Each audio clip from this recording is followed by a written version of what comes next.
बचपन से एक ही सपना रटाया गया था कि अंकगणित में अच्छे अंक आए तो इंजीनियर और जीव विज्ञान को अच्छे से समझ पाए तो डॉक्टर। हुआ ऐसा कि मार्क्स दोनों में ही अच्छे आ गए।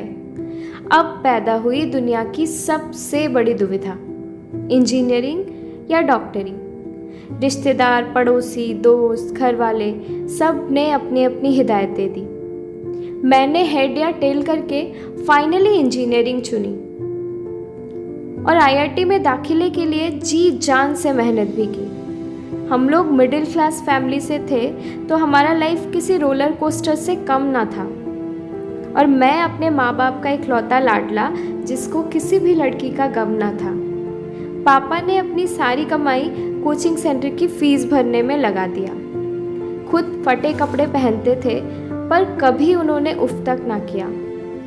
रातों में जागकर मैंने जेईई मेंस भी निकाल लिया। सोचा अब लाइफ सेट, खूब पैसे कमाएंगे और मम्मी पापा को दुनिया घुमा लाएंगे। बड़ा खुश था मैं क्योंकि दाखिले के लिए हमें अगले हफ्ते कॉलेज जाना था। झटपट आईआरसीटीसी में नज़रें दौड़ाई पर एक भी सीट खाली ना मिला। फिर हमने तत्काल करने की कोशिश की तो डबल पैसे लगाकर हमें साइड अपर और साइड लोअर का 2 सीट मिला। माँ ने सुबह जल्दी उठकर रास्ते के लिए खाने की तैयारी की। बड़े प्यार से खाने के लिए पूरियाँ और मिठाइयाँ भी पैक की। मैं और पापा तैयार होकर सफ़र के लिए निकल पड़े।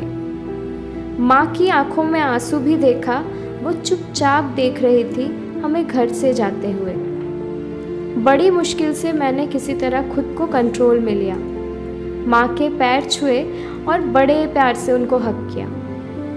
शायद माँ को कुछ आभास हो गया था क्योंकि उनके चेहरे पर एक अजीब सी उदासी थी, पर उन्होंने आशीर्वाद दिया और भगवान से दुआएं की। टाइम पर खाना खाया करोगे, अपना ख्याल रखोगे, बुरी आदतें नहीं पकड़ोगे। उन्होंने मुझसे कुछ प्रॉमिसेस भी ली। घर से स्टेशन पहुंचने तक मैं अपनी नज़रें पापा से चुराता रहा। कहीं वो मेरी आंखें पढ़ ना ले, यह सोचकर मैं नज़रों को नीचे झुकाता रहा। ट्रेन आई और हम सामान को नीचे की सीट पर रख आराम से अपनी सीट पर बैठ गए। सामने की सीट पर एक फैमिली थी जो आपस में बातचीत करने में लग गए। उनकी एक प्यारी सी छोटी सी बच्ची भी थी। वो उस बच्ची को फुसलाने में लग गए। धीरे धीरे अंधेरा होने लगा तो खिड़की के बाहर दिखना भी बंद हो गया। उस तत्काल के सफ़र में हमारी ज़िंदगी का उजाला जैसे कहीं खो गया। सभी अपने अपने खाने की डिब्बियाँ भी अब खोलने लगे। वैसे तो हम घर पर देर से खाते थे, चलो जल्दी खा लेते हैं, पापा ये बोलने लगे। मैंने डिब्बा खोला और माँ की खुशबू आ रही थी। उस खुशबू में भी एक उदासी थी, माँ जैसे घर वापस बुला रही थी। तभी अचानक ट्रेन में भूचाल सा आ गया। अफरा तफरी मच गई और चारों ओर अंधेरा छा गया। पापा नीचे गिरे पड़े थे और उनके ऊपर कई लोग थे। मैं बेहोशी की हालत में था और मेरे हाथों को एक लोहे का रॉड खा गया।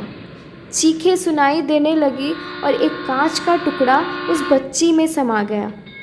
पापा को अब पहचान नहीं पा रहा था। हो क्या रहा है यह कोई भी जान नहीं पा रहा था। धीरे धीरे जैसे सब खत्म हो गया। उस तत्काल के सफ़र में हमारी ज़िंदगी का उजाला जैसे कहीं खो गया। बस एक ही चेहरा आंखों के सामने था। माँ जैसे घर वापस बुला रही थी, उनका खाना भी सामने था। एक आखिरी बार मैं उस निवाले को खाना चाहता था। एक आखिरी बार मैं माँ को गले लगाना चाहता था। माँ ने बनाया था तो खुशबू अब भी आ रही थी। माँ सामने खड़ी थी और घर जैसे वापस बुला रही थी। खुशबू से भरा हुआ वो डिब्बा अगले ही पल खो गया और उस तत्काल के सफ़र में माँ का लाडला उनकी गोद में हमेशा हमेशा के लिए सो गया।